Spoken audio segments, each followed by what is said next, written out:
Boa noite para você. Vamos começar a semana. Hoje é segunda-feira, dia 18 de dezembro. Você confere os destaques de hoje comigo. Mais de 300 manifestações foram registradas pela Ouvidoria Interna da UF, uma forma de melhorar os serviços prestados à comunidade universitária.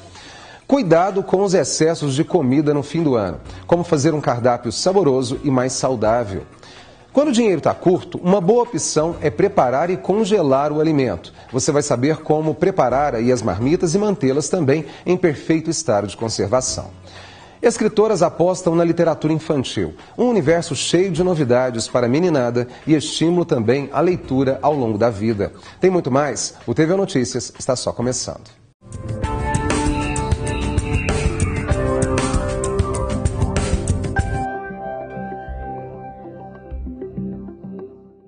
A Universidade Federal de Uberlândia tem um orçamento anual maior do que de muitas cidades grandes. Também tem que administrar, além de toda a comunidade acadêmica, serviços que são prestados à população, projetos de pesquisa e também projetos de extensão.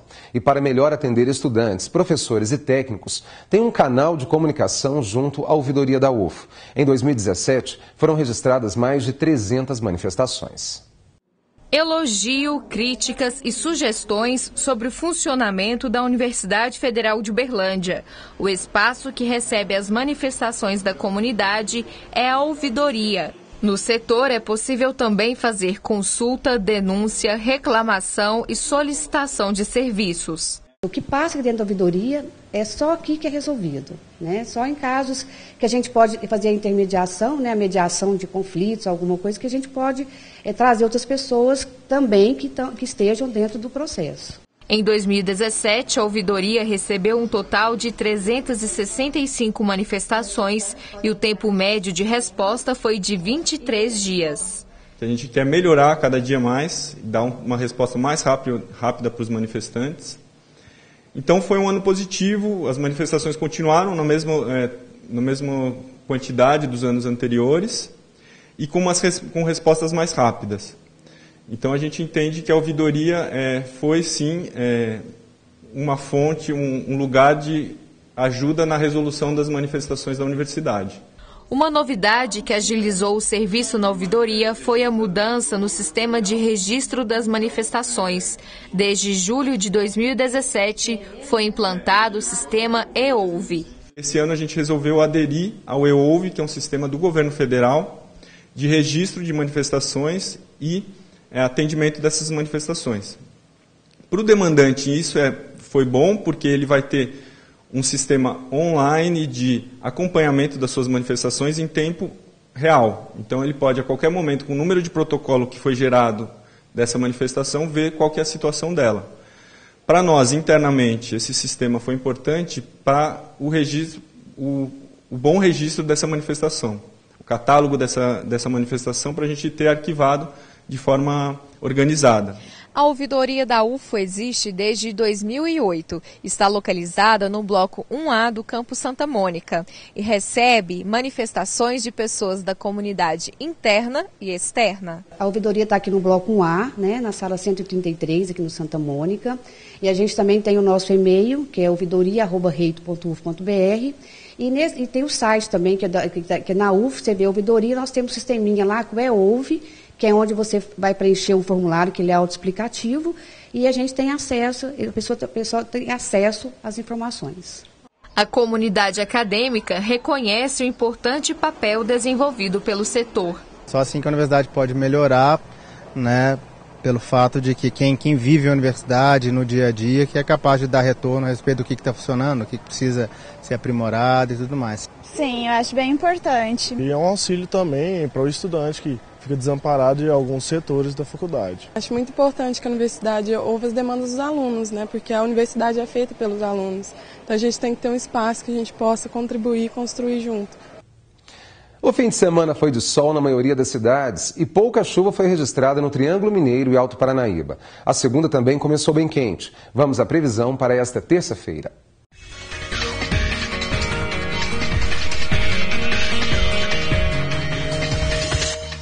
Em Uberlândia, o dia começa quente, com sol e poucas nuvens. Pode chover forte à tarde e à noite, mínima de 20 e máxima de 30 graus. Em Uberaba, a temperatura varia entre 19 e 32 graus. Tem previsão de chuva. Em Araguari, a terça vai ser de sol e com possíveis pancadas de chuva no fim do dia. A temperatura varia entre 18 e 29 graus. Calor intenso em Ituiutaba, com mínima de 23 graus pela manhã e máxima de 33 no meio da tarde. Pode chover ao longo do dia. E em Patos de Minas, vai chover nesta terça-feira e a temperatura varia entre 17 e 31 graus. Minas Gerais em diálogo com o exterior. Pesquisadores e governo se preparam para o 8º Fórum Mundial da Água. Especialistas dos setores acadêmico, gestão pública e fundações de pesquisa se reuniram na sede da Copasa em Belo Horizonte para debater a política da gestão das águas em nível estadual e internacional. Este é o primeiro evento preparatório à participação de Minas Gerais ao Fórum Mundial da Água, que acontece em Brasília em março do próximo ano. Há outros 2 encontros programados até o evento. O governo realiza, em parceria com a UFMG e FAPEMIG, uma série de estudos sobre os recursos hídricos no estado. O documento será apresentado na agenda internacional, que acontece a cada 3 anos. O produto mais importante que está sendo levado a Brasília, no Fórum Mundial da Água, é uma pesquisa e um relatório, né, dos nossos aquíferos, dos nossos lençóis, o que tem sido promovido em Minas em termos de preservação, manutenção, também abordando a questão de Mariana, da qual nós não podemos nos furtar, pensando em contexto internacional. Então fiz essa ponte entre administração, gestão e academia para nós levarmos o melhor sobre o que tem sido feito, realizado em Minas, tanto para a conservação quanto para a exploração adequada e sustentável. O pesquisador da Fundação Oswaldo Cruz falou sobre a importância da água como um direito e não apenas um serviço. Para ele, prefeituras e concessionárias precisam atuar para levar água e esgoto tratado a todos. Hoje, 40% das famílias do país não têm acesso à água tratada. 6 entre 10 não têm o serviço de esgoto. As pessoas têm o direito de ter acesso a condições adequadas de água, com qualidade, com continuidade, com preços acessíveis e a esgotamento sanitário, né? Esgotamento sanitário é um item muito importante quando nós falamos em igualdade de gênero, né? Quando não há banheiros nas casas, as mulheres, as meninas são muito sacrificadas. Elas podem ter a privacidade e a dignidade violadas. E como nós vimos aí, oportunidade de definir políticas públicas a favor do meio ambiente. E depois do intervalo, como garantir uma vaga nos cursos de idiomas na Central de Línguas da UFO. E ainda, cuidado com os excessos de comida no fim do ano. Como fazer um cardápio saboroso e mais saudável. Eu faço um rápido intervalo, o TV Notícias volta já.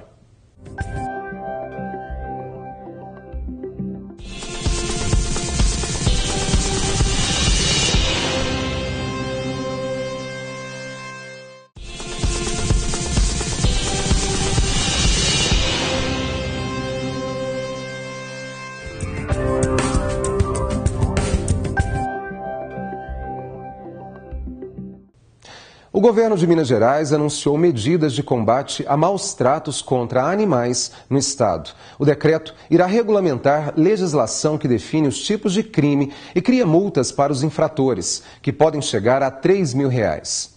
A Polícia Militar do Estado poderá firmar convênios com os municípios, visando o cumprimento das atividades de fiscalização, bem como a aplicação das respectivas penalidades. As associações de proteção animal também podem ser parceiras, enviando denúncias e participando de outras ações de combate e prevenção aos maus tratos e abandono. Quer aprender um novo idioma? Estão abertas as inscrições para os cursos da Central de Línguas da UFO, o CELIM. A repórter Gislene Rodrigues conta como se inscrever. Olá, Flávio, e a todos que assistem o TV Notícias. Quem tem interesse em estudar na Central de Línguas da UFO, as inscrições já estão abertas. Para ter mais informações, eu converso com o professor Sérgio Mar de Aguiar. Ele é coordenador geral da Central de Línguas. Professor, a CELIM oferece quais cursos? São 4 idiomas, né? Inglês, francês, alemão e espanhol. Tem novidade para 2018? Sim, será oferecido um curso preparatório para o DELF, que é um exame de proficiência de língua francesa, que a universidade agora é um centro oficial aplicador deste exame E a Central de Línguas oferecerá esse curso preparatório a partir do primeiro semestre do próximo ano. Professor, sobre essa etapa de inscrição das provas, como estão os prazos? Então, as inscrições serão feitas em 2 etapas. A primeira etapa, que termina agora no dia 21 de dezembro, para os alunos veteranos. E depois retomamos em fevereiro, do dia 1º até o dia 9, para os alunos ingressantes e também veteranos. Qual o site para inscrição e mais informações? É www.selim.ufo.br. Professor Sérgio, muito obrigada pelas informações e lembrando que podem participar das aulas alunos da UFO e também da comunidade geral. É com você, Flávio. Obrigado, Gislene. Reforçando, então, as inscrições para os alunos veteranos vão só até o dia 21, próxima quinta, e para os novatos, entre os dias 1º e 9 de fevereiro do ano que vem. As festas de fim de ano estão chegando e tem muita gente que já planejou o cardápio de Natal e de Ano Novo. Quase sempre não tem nada muito leve. A desculpa é sempre a mesma, é só uma vez no ano, então pode. Mas tem algumas dicas que podem deixar a comida bem saborosa e também mais saudável. É que nós vamos falar agora com a nutricionista Isabela Ferreira. Isabela, muito obrigado pela presença. Eu que agradeço. Quando a gente fala de Natal, Ano Novo, é inevitável a gente falar do cardápio e da família junto à mesa e comendo e bebendo em comemoração. Qual é a consideração de uma profissional que trabalha com bem-estar e qualidade de vida o ano inteiro? É importante, né, esse momento ser um momento de celebração, de estar com a família. E a alimentação ela vai estar ali fazendo essa união, né, o compartilhamento do pão, né, de fazer a ceia, mas da importância de estar com a família, né, de ter essa união e não só o foco no alimento, em comer de tudo, beber tudo, né? Exagerar. Então é importante ter dar importância para as relações, né, nesse momento. Porque as pessoas costumam exagerar bastante nessa época. E na hora de planejar cardápio, a gente sabe que no Brasil o próprio clima favorece, o que a gente tem também de alimentos, então a gente acaba exagerando, porque a desculpa realmente é sempre a mesma, é só uma vez no ano, então a gente pode fazer um prato mais gordo, com bastante bacon, com bastante frutas cristalizadas e doces, junto com a comida salgada. O que você recomendaria? Olha, eu sugiro que são 2 dias, né? Tem a ceia de Natal, geralmente as pessoas fazem um almoço de família no outro dia. Deixar para comer menos no dia à noite, que é um momento para não ter um sono muito ruim. Então, deixar a sobremesa para outro dia, por exemplo, é uma dica bem legal de você comer a sobremesa na hora do almoço, que já vai ter o resto do dia para você digerir, gastar aquela energia. Né? Deixar para comer coisas mais leves durante a noite e durante o dia não perder o hábito de acordar, tomar o café da manhã, porque se fica o dia inteiro na correria sem comer, sem tomar água, principalmente sem se hidratar, vai chegar à noite, vai querer comer tudo, beber tudo, porque está desidratado e está com fome. Então, manter o hábito do dia e durante a noite evitar os exageros, principalmente eu acho que na ceia. Sem dúvida. A gente fala daqui da prevenção que deve ser evitado, mas infelizmente as pessoas acabam exagerando mesmo. E nesse caso, também tem algo a ser feito? Assim, as pessoas, depois que já exageraram em alguma refeição principal, tem alguma coisa que pode ser feita? Sim, é importante no outro dia você acordar e principalmente se hidratar muito bem. Então, acordar, tomar uma água, fazer um exercício físico, porque você vai conseguir circular, né, o organismo, circular o sangue, ajudar a transpirar, que vai ajudar a eliminar essas toxinas do exagero do dia anterior. E uma boa pedida para o café da manhã é um suco verde, que você vai ter folhas que são importantes para ajudar a desintoxicar o organismo e já começar a fazer essa limpeza. Então, já começar o dia limpando o organismo, senão vai virando uma bola de neve, vai até o Réveillon e só para no Carnaval. E é verdade. Só para a gente fechar, é uma dúvida frequente. A gente sabe que hoje com essas doenças oportunistas e algumas doenças crônicas também, que normalmente elas acometem com envelhecimento, tipo um diabetes e tal, ou resistência à lactose, glúten em algumas situações, o que a gente tem que fazer quando tem algum caso na família, mesmo criança ou adulto ou idoso, para fazer um cardápio gostoso, bonito, que a gente também come com os olhos, e a gente gosta muito de frutas aqui, de inserir as frutas. O que a gente pode fazer para diminuir a incidência de problemas causados em função da comida? Nos pratos principais, a gente pode optar por opções até sem carne, para ficar uma coisa mais leve nessa parte da noite, e que não leva leite ou que não leva trigo, para que possa abranger qualquer pessoa que chegar ali, né? Que seja vegetariano, que não coma leite, que não coma glúten. É fácil de você conseguir organizar, às vezes com uma leguminosa, né? Uma lentilha, um grão de bico, fazer um prato que tem ali um sabor, né, e que dê para fazer um preparo para a ceia. E é típica também do ano, quer dizer, Sim. quando você tem a lentilha, por exemplo, é um prato típico, quer dizer, não vai fugir também às convenções do Natal, não é mesmo? Eu adoro uma lentilha cozida no leite de coco, eu sempre faço, né, nessas épocas, é bem gostosa. Olha aí, tá vendo? São muitos pratos, com certeza. E gostaria de te convidar novamente para que a gente possa falar mais, trazer talvez até algumas receitas, Sim, com certeza, claro. fazer uma reportagem com você. Muito obrigado mais uma vez pelos esclarecimentos e volte sempre. Eu que agradeço. Muito obrigado. E depois do intervalo, quando o dinheiro está curto, uma boa opção é preparar e congelar o alimento. Você vai saber como preparar aí as marmitas e mantê-las também em perfeito estado de conservação, aproveitando o assunto aqui do estúdio de agora há pouco. E ainda, escritoras apostam na literatura infantil, um universo cheio de novidades para a meninada e também estímulo à leitura ao longo da vida. A gente faz um rápido intervalo e volta já.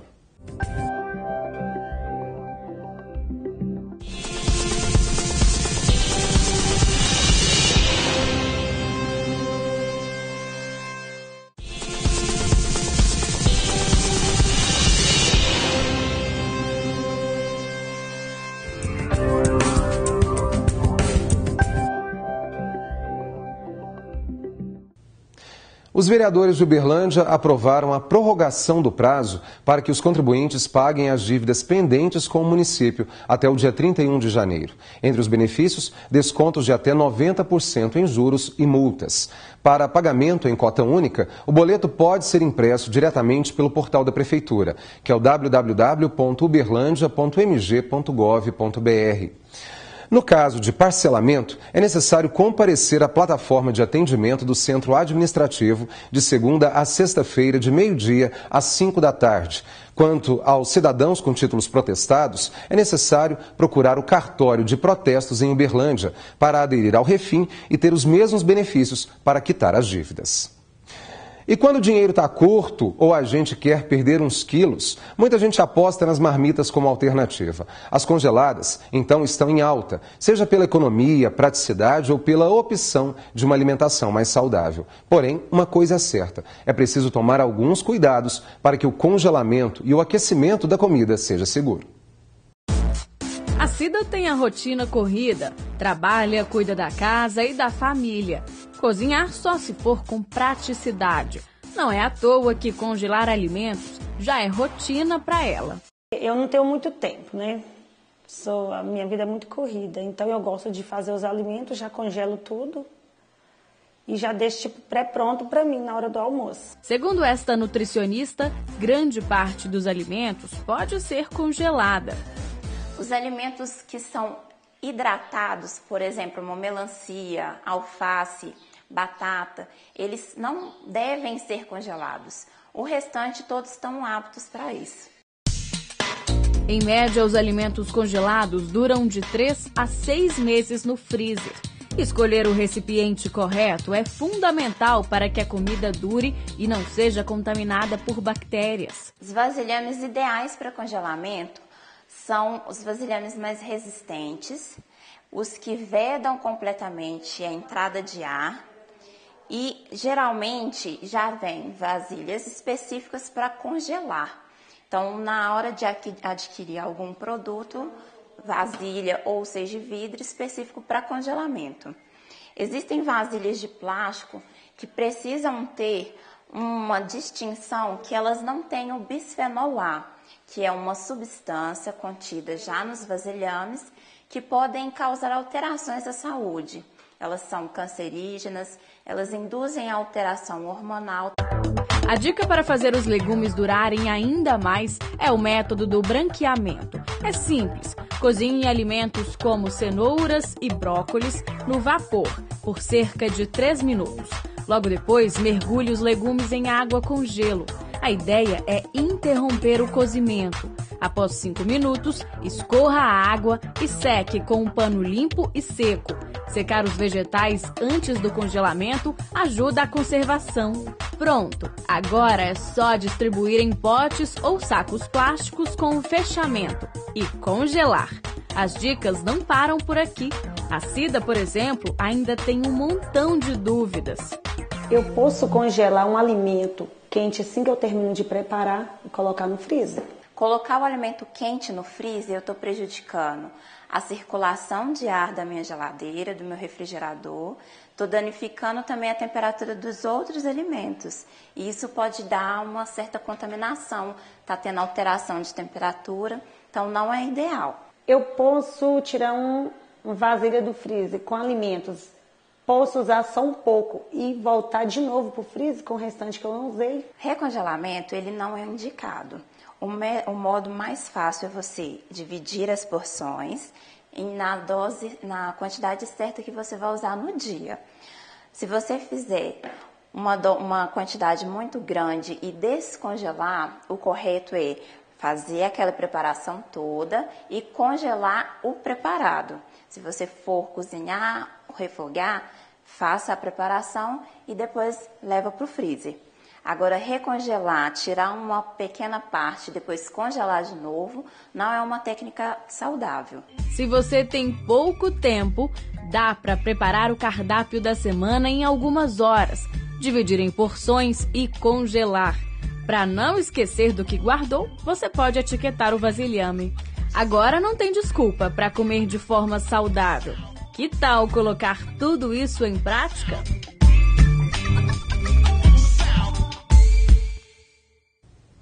E como nós vimos aí na reportagem, vale com certeza seguir as dicas dos especialistas, principalmente para quem quer fazer a comida em casa, armazenar e depois levar à mesa. Estimular o hábito da leitura na infância é uma forma de fazer com que as crianças se tornem adultos mais conscientes e com mais facilidade até de lidar com os estudos na vida adulta. Escritores têm investido na literatura infantil, um universo cheio de novidades e que encanta pela comunhão das palavras, fotografias e ilustrações que despertam o imaginário da meninada. Com 5 anos, Pedro já sabe ler e faz com frequência de dar exemplo para muito adulto. Lê um livro diferente por semana. Eu gosto dos personagens, assim. Incentivar o hábito da leitura nas crianças é oferecer desde cedo a melhora na capacidade cognitiva e um mundo repleto de histórias e imaginação. Beloni Braga, pedagoga e autora de literatura infantil, escreve para os pequenos e os textos e ilustrações encantam a garotada. Muito importante, tanto para o processo de aprender a ler, aprender a escrever, mas também pelo processo interno, de se constituir enquanto pessoa. Porque dependendo da temática que ele lê num livro infantil, ele pode se aproximar daquele tema, ele pode se identificar com ele, ou ele pode até causar certo estranhamento, e ele ter que pensar a respeito de. Então, por exemplo, se um tema aborda sobre o medo, como a gente tem alguns livros infantis que abordam, uma criança que tem medo, ao ler aquilo, ela se identifica com o narrador ou com o personagem principal e talvez ele trabalhe os seus próprios medos. Beloni lançou recentemente o livro A Pequena Limatá. Além de levar o hábito da leitura para as escolas de Mali, na África, a obra traz um pouco da cultura africana para as crianças brasileiras. Eu escrevi A Pequena Limatá, assim, rapidamente, numa madrugada, acordei pensando nessa história, escrevi, eu mesma publiquei, né? Estou como autora independente e fizemos o lançamento em maio. Em julho eu viajei e levei 150 exemplares para doar àquela comunidade. Então hoje ele está circulando nas pequenas escolas das vilas, né? E as crianças estão tendo acesso no idioma deles, que é o francês. Especialista em literatura infantil e autora de diversos livros acadêmicos, Ivone Assis decidiu escrever também para o público infanto-juvenil. Já são 2 livros. O último, lançado recentemente, conquistou escolas de diversos estados. Na verdade, o público infantil é o nosso público mais exigente, né? Então, quando a gente escreve para criança, a gente tem que ter um cuidado maior para não atropelar. E eu sou apaixonada com a criançada, com a contação de histórias. Eu faço contação de histórias há uma vida, eu faço a boneca Emília. Então, assim, a partir daí, eu falei, por que não escrever para as crianças? E eu sou especialista em literatura infantil, então eu escrevo nessa área justamente por essa paixão. A literatura também contribui para que as crianças aprendam a conviver com a diversidade. Inspirada no filho Pedro, portador da síndrome Aicardi-Goutieres, Carol escreveu um livro infantil para romper com a ideia que a deficiência é limitadora de uma vida plena. Pedroca, o menino que sabia voar, que conta a história de um concurso de pipas. E o Pedro chega nesse concurso e os meninos falam, como que ele vai fazer essa pipa? Né? Como que ele demonstra o que ele gosta? Aí o Pedroca olha para o céu se transforma em papéis coloridos e saem figuras que ele imagina. E nesse momento, no desenrolar de toda a história, ele demonstra através do sorriso, do olhar, e tudo passa acontecendo no imaginário das crianças. E a proposta é essa, que as crianças possam sentir de forma bem leve, sutil, o que a diferença pode fazer na vida delas, né? Conviver com um amigo diferente. O Pedroca participa de maratonas de atletismo com a mãe, faz aula de dança, ama a música e demonstra felicidade a todo instante. E agora, com o livro, mãe e filho ainda inspiram pessoas do mundo todo. O livro ele foi para outros países porque tem associação também de outras crianças que tem, né, no Canadá, nos Estados Unidos, na Europa, que tem a mesma síndrome do Pedro e que tiveram acesso ao livro. E a oportunidade, né, dele ser traduzido para o japonês, porque tem uma entidade ligada à síndrome do Pedro lá. E como que as crianças, né, descendentes, estudam em escolas brasileiras, como que elas lidam com a diferença, né? Qual que é o olhar delas em países distantes, né, do nosso, e de que forma a gente pode contribuir também para humanizar esses locais, né? Então a gente está muito feliz dessa pipa voar tão longe. Eu acho que a gente tem tanta empolgação, né, Pedro? Tanta vontade de levar amor para o mundo, que o livro é uma forma materializada do nosso amor. E parabéns aí às escritoras por investirem na literatura infantil e, é claro, principalmente a essa garotada que sabe bem a importância da leitura. Assim a gente termina o TV Notícias de hoje. Fique agora com o Jornal Minas, segunda edição. Boa noite para você e a gente volta a se encontrar amanhã às 7 da noite. Um abraço e até lá.